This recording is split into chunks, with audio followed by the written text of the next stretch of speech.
早晨，大家好，歡迎嚟到貓咪看世界。聽之前記住撳訂閱鐘仔同埋俾個 like 支持我哋。如果有咩題目想聽就留言俾我哋啦，多謝大家支持。大家好，我係你嘅節目主持人貓奴，今日都係會講翻呢個伊朗、以色列、美國各自嘅行動同埋戰爭。最近呢幾日呢，佢哋嘅變化同埋佢哋嘅行動係非常之多變同埋迅速嘅。我哋都會喺呢一個短片裏邊作出一個更新啦。同埋我哋都會當然啦，會加埋呢個人嘅分析。究竟係我哋嘅東方燈神啊，東方神秘力量燒燈神，究竟一燈再燈，令到成件事係可以咁大嘅轉變啦？定係其實個中都有佢哋嘅原因呢？我哋呢條片呢都會作出講解。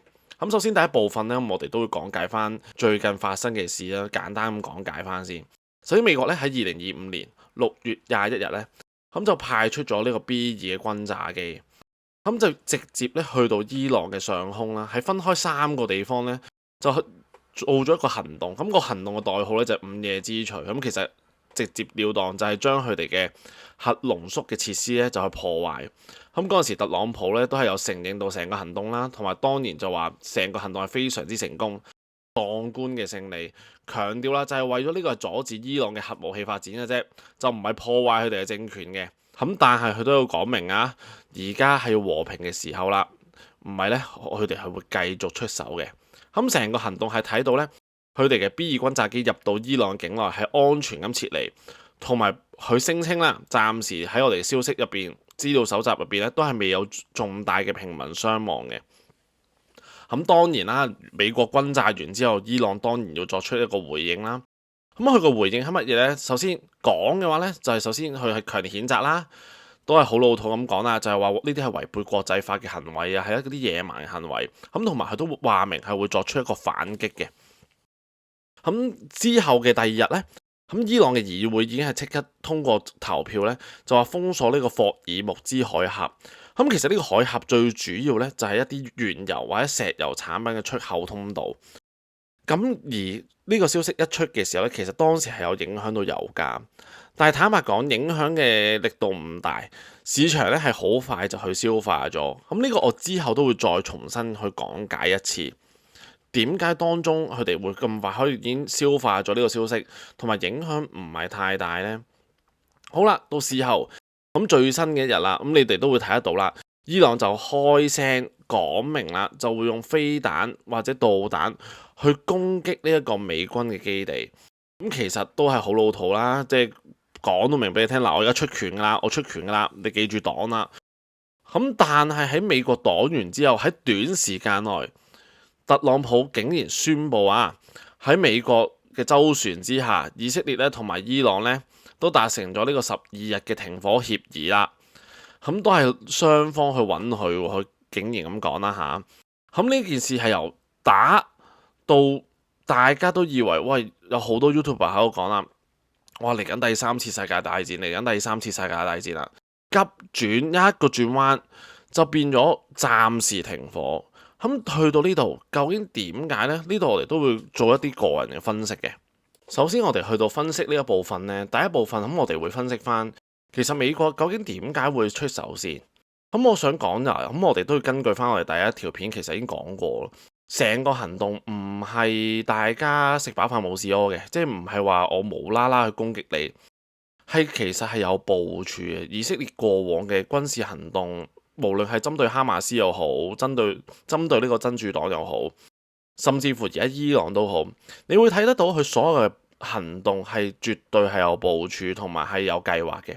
首先，我哋以喺一個短嘅時間個畫面嚟分析先，即係由以色列嘅行動開始，攻擊伊朗本土，攻擊伊朗本土嘅核設備啦，去用一個假電話去聯絡佢哋嘅核專家同埋一啲武裝分子嘅高層去集合之後，再做一個斬首嘅行動。呢一度係絕對係有部署啦，而佢哋嘅部署其實係包括埋佢哋會知道伊朗之後嘅反應，例如佢哋嘅還擊啦，同埋佢哋就係會 show 佢哋底牌啦，就係究竟佢個核武器，即係嗰啲短片或者即係摸一摸個核彈頭啦，同埋暗示會出核武器。我相信呢度都係以色列同埋美國嘅部署嘅計劃之內。咁而去到呢個時候嘅好多 YouTuber 都會覺得啊，咁包括當然啦，咁有我哋東方神秘力量蕭生啦，咁當然都會分析翻，喂唔係喎，去到呢個時候美國就會嗌大家喂停一停手先，去降一降溫。咁點解會有呢個分析呢？好簡單啊，因為過往嘅大家都係懷念住美國過往嘅政府，即係拜登政府。拜登嘅政府呢，就係講多過會做嘅。或者佢哋只係會去暗碼底俾一啲軍事支援啊，即係你可以睇翻烏克蘭同埋俄羅斯嘅戰爭，從來冇乜點入場，從來都唔會去做一啲實際嘅行動。但係當然啦，發聲明啊，或者你話中間軍援啊，甚至乎會唔會暗碼底有美軍落場？咁呢一啲我唔敢，即係有冇美軍落場，我唔敢講100%有定100%冇。當時咁呢個係要等到好多年後嘅記錄出嚟先可以，大家可以100%會知道個結果啦。但係你話多數我哋睇得到嘅行動就係講同埋最多軍援嘅啫，即係俾一啲武器啊，俾一啲資金嘅支援。但係去到呢一度，點解大家會分析錯誤？就係因為大家忘記咗呢一個係特朗普嘅政府。首先去到嗰個時候，其實佢哋已經大家預算得到伊朗嘅反應係咁樣噶啦。點解會繼續行落去呢？同埋點解美國當時由話考慮呢2星期內我哋出唔出手，而直接去做一個偷襲呢？你要留意翻啦，從來真正會打人嘅人呢，係唔會同你講嗱，嚟緊我呢一拳打過嚟啦。你會睇得到大家分別嘅。以色列做嘅行動係做完之後再公佈翻自己嘅行動，為咗啲乜做緊啲乜，同埋佢除咗由外之外，唔好忽視就係佢都由內去到手。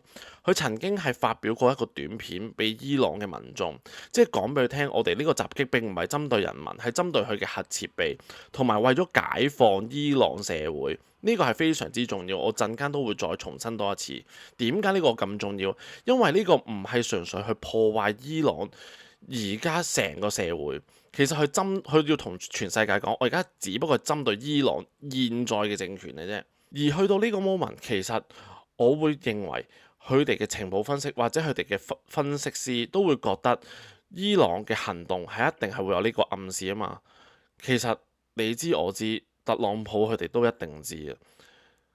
所以其實係包括埋最後特朗普而家睇得到佢哋嘅行動，就係如果你係作出一個核暗示，即係話有可能你暗示係會使用核武器嘅話，其實佢就會直接去攻擊你嘅核設施，嚟做一個俾世界睇得到。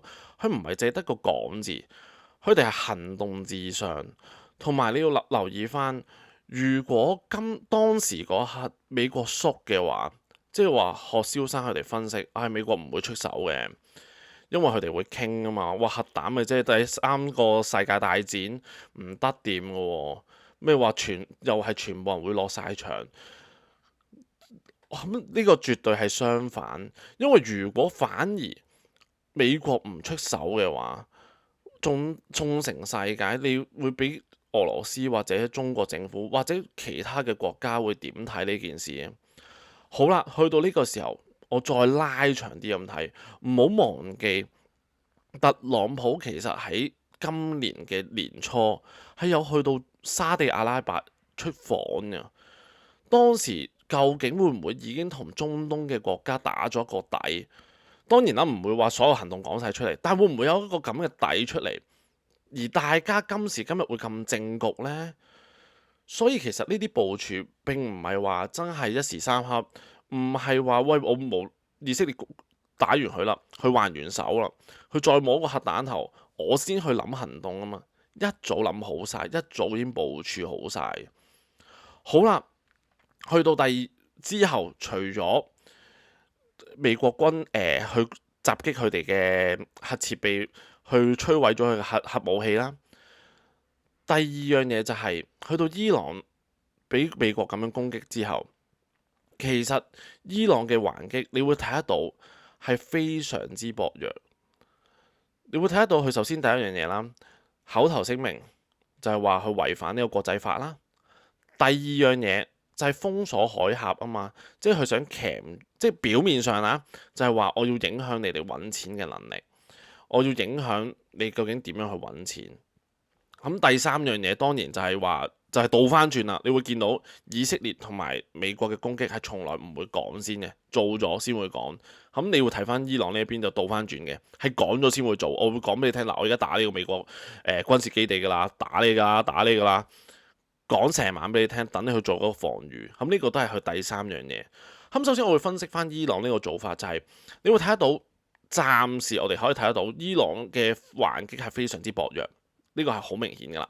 第二樣嘢，佢個封鎖海峽並唔係真係直接針對美國嘅，佢係想邊個使用呢個海峽嘅國家，喂，而家影響埋你哋㗎啦。並唔係話要你哋幫手參戰，或者你幫我啦，幫我去保衞翻我嘅國土，我咪開翻個海峽。唔係咁，純粹係爭取一個可以坐低埋台傾嘅機會，因為佢會好明白。而家呢個 moment 其實佢由本身有可能，我當啦，佢有本身有個核武器，有可能當係吸手煙都好。其實而家已經去到有同埋冇個分別唔係太大，因為佢首先第一樣嘢，佢可唔可以使用已經係存在一個疑問。第二樣嘢，即係我當佢有，已經有可能係冇得用，因為已經俾佢哋破壞咗一啲設備。第二樣嘢，甚至乎有可能係冇啊，即係甚至乎佢根本個科技或者嗰個核武器嗰個成熟程度並未去到可以使用，所以而家呢一刻你會見得到佢嘅牌已經係冇乜咯，所以佢更加點解會利用封鎖海峽嚟誘使其他國家大家出一出聲，逼埋台傾呢一下，因為其實封鎖海峽嘅作用真係不大。如果我當唔埋台傾，佢真係呢個係直接攻擊嘅一個方式，其實好簡單可以開得翻。擺兩三個航空母艦，你可以點樣封呢？即係以而家伊朗大家睇得到佢嘅軍力，包括埋佢個制空權，成個伊朗嘅制空權接近好似係零。相反，你睇翻以色列，除咗第一波嘅攻擊係有一個好似穿咗窿咁樣，係曾經有一兩枚嘅導彈係可以直接攻擊到以色列嘅市中心之外，但係當時你會睇得到法國、英國、美國係立即落場協助呢個以色列嘅防守。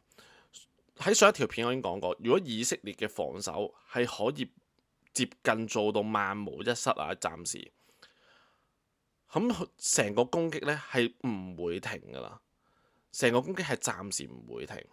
咁當然啦，而家去到呢一個時間線嘅時候，大家嗰陣時咧就好多人都喺度講啦，話包括埋我哋嘅東方神秘力量啦，燒燈神又做一條片啦，講乜嘢呢？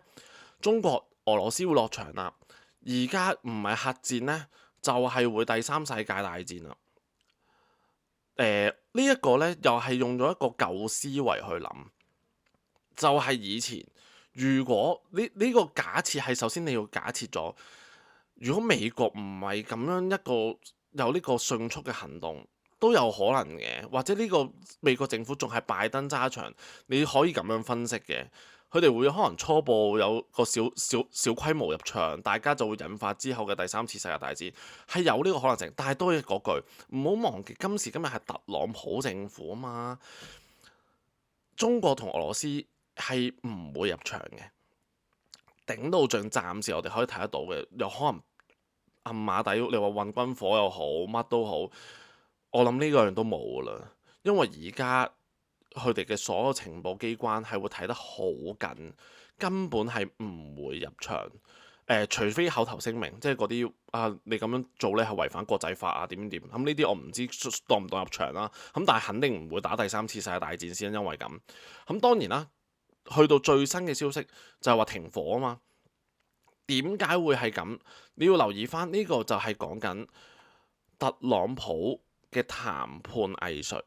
因為由過往嘅烏克蘭戰爭，你會睇得到嘅就係佢對比拜登政府，拜登政府係講多過做，而佢係做多過講。當然啦，有好多人或者好多 YouTuber 都會鬧嘅就係、美國係咁要攞佢啲稀土啊，咁所以先肯幫人。唔係，我哋唔可以淨係睇個表面。佢首先擺咗美國公司入去，擺咗美國嘅利益入去，甚至乎挖滲有可能擺埋美國軍隊入去。你係冇俄羅斯坦白講喐嘅程度上係唔大嘅，你已經去到。而去到今日，美國都係同伊朗表示咗，其實佢同以色列係企埋同一陣線，包括埋呢一個行動去直接摧毀佢嘅核設施。究竟伊朗而家以特朗普最中意講嘅，有冇卡呢一個談判入邊？佢究竟有幾多呢？唔通佢仲有卡可以玩落去咩？係冇啊！我唔排除，當然啦，你話有可能再極端啲咁講，點解特朗普要有可能去同美國嘅海外公民又好，或者佢哋嘅公民都好，要提防一啲恐怖襲擊？係呢個有可能係佢嘅卡咯。但係你可以睇得到核武器係咪佢嘅卡，核彈係咪佢嘅卡？暫時睇落去唔係，咁所以先會去封鎖海峽，逼其他國家，再包括埋自己捆綁一齊行埋去同美國政府傾，先會引致到今日有呢個停火嘅協議出現。但係好啦，去到呢個時候，當然我哋可以即係我純粹係笑一笑。佢出邊即係阿蕭登神出邊一條片就邊一條片登得中啦。但係我而家呢一刻我都要講我哋嘅個人分析啦。究竟今日嘅停火係咪係真正嘅停火呢？咁我嘅分析係絕對唔係嘅。咁點解絕對唔係呢？因為我哋要睇翻以色列第一波嗰個時嘅攻勢，佢除咗直接攻擊佢嘅本土之外，同埋斬首佢嘅高級軍官之外。其實最主要，我係認為佢嗰發表一個言論，就係釋放人民，同埋為佢哋嘅社會帶嚟自由。佢除咗以外，即係一拳打埋落去，佢都攻心為上。同埋從來以色列嘅部署，我都係嗰句，唔係一波半波，即係唔係一個咁短視嘅攻擊嚟嘅。我相信而家去到呢一個 moment，即係直至到美國去攻擊伊朗本土嘅核設備。呢一個部署喺成個部署嚟講，只係去到初期，挖滲如果行到遠嘅話，只係中期。而我會做一個好大膽嘅分析，當然呢個都係有可能係燈啦，咁將來都係會俾人笑啦。但係我會覺得佢係最終極嘅目標係要以瓦解伊朗現有政權為目標嘅。因點解我會咁講呢？因為當日佢已經講得好明白嘅就係。我打伊朗，即係以色列打伊朗，唔係為咗佢哋自己個人利益，唔係為咗啲乜。當然要企到一個高地啦，呢個係大家都明嘅。但係佢最主要就係釋放，即係所謂釋放人民啊，為人民爭取一個自由。我大膽會推算，無論以色列又好，美國都好，佢哋而家想做到啲乜呢？即係佢唔打都打咗，或者唔早做咁多嘢。大家去到呢個 moment，話傾就傾，話停就停。個可能性有幾大先？我自己覺得唔大。第二樣嘢就係佢哋做任何嘢一定會有望咗個目標噶嘛。個目標係乜嘢先？我絕對相信就係瓦解現有嘅伊朗政權。當然瓦解咗之後，我如果當佢真係瓦解咗成個政權，其實佢係想做到啲乜嘢呢？我相信就係將伊朗變成一個近西方國家嘅一個伊朗嘅版本，並唔係想當年嘅伊拉克版本，因為伊拉克咁你會睇翻就係前朝，即係可以講以前美國政府一個政策係一個失敗政策啦，好明顯而家睇翻。而當然我唔敢講話特朗普會唔會當然又係擺個傀儡落去點，但係我相信嘅就係第一樣嘢，佢首先要係瓦解咗現有嘅政權先，呢個係佢哋嘅目標。第二樣嘢就係扶植一班人出嚟，當然令到伊朗變成一個近西方民主社會，而可操縱嘅。並唔係當然所有嘅民主社會都唔係一個真正嘅民主社會，但係佢係一個可被佢哋操縱嘅社會。呢個係我會較深信係佢哋暫時設定嘅終極目標。咁所以呢個停火係唔會停嘅，我會覺得。而你都會睇得到停火協議係出咗之後，其實以色列係有繼續去轟炸伊朗嘅本土，而伊朗都有講到明啦。如果以色列唔停火嘅話，呢個停火協議係唔會生效嘅。所以我哋都當然要留意翻，就係未來呢幾日或者未來呢段時間，佢哋係咪有真正嘅停火啦？但係我哋都唔可以排除嘅就係去到呢個時候，其實特朗普個人個感官好似已經完成咗佢嘅任務，因為點解呢？佢已經得到咗佢應有嘅光環啊！你可以睇得到。因為佢可以直接，雖然佢嘅行動係一個直接參與咗呢，可以咁講啦，直接參與咗呢場戰爭，但係去到呢個 moment，佢都係直接去將呢個場戰爭好似暫停咗啊嘛，係咪？因為佢兩國係確認咗有呢個停火協議噶嘛，但係我相信以色列係唔會俾佢咁容易停得到，即係以色列會繼續主動去作出一個攻擊。咁當然美國就會俾人綁咗喺一個船入。即係大家坐埋同一隻船啊嘛，咁呢個都係唔好難避免得到，繼續大家一齊行過去。咁所以嚟緊事態發展，我哋嘅分析一定唔係喺呢個 moment 裏邊，係會直接大家停坐低埋，即係坐低埋台傾下，究竟嚟緊可以點樣去真正可以落實呢個停火啊？大家去維持呢個和平。我絕對相信佢哋嚟緊係會有好多唔同嘅部署，同埋我哋都可以睇翻。拭目以待，究竟以色列嚟緊嘅行動係會點呢？影片嚟到最後啦，咁都希望大家咧可以留個言，講俾我哋聽，究竟你哋對呢件事又有咩睇法啊？咁所以呢，咁我哋都會繼續去留意翻事態發展同埋更新啦。咁如果大家有咩題目想聽嘅話，不妨留言同埋訂閱我哋嘅頻道。咁今日嘅短片去到呢度，下次見，拜拜。